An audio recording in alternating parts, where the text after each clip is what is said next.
أعوذ بالله من الشيطان الرجيم بسم الله الرحمن الرحيم تبت يدا أبي لهب وتب ما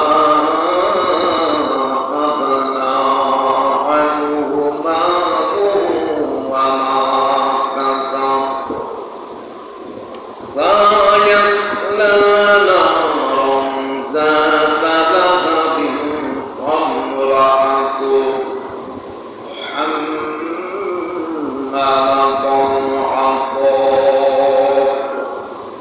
في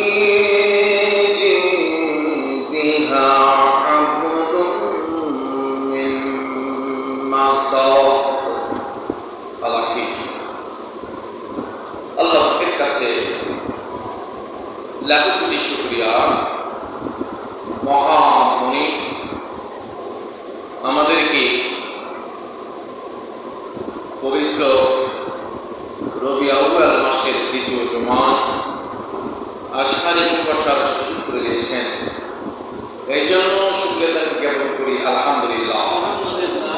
সেই সাথে দরুদ সালাম মানবতার মুক্তির সাইয়্যিদুল মুরসালিন ওয়াতাবান নবী জনাবে মুহাম্মদ রাসূলুল্লাহ সাল্লাল্লাহু আলাইহি ওয়াসাল্লাম। আমরা সূরাতুল লাহব তেলাওয়াত করেছি। ওমা তৌফিক ইল্লা বিল্লাহ। সূরা লাহবের উপর আলোচনা হবে ইনশাআল্লাহ।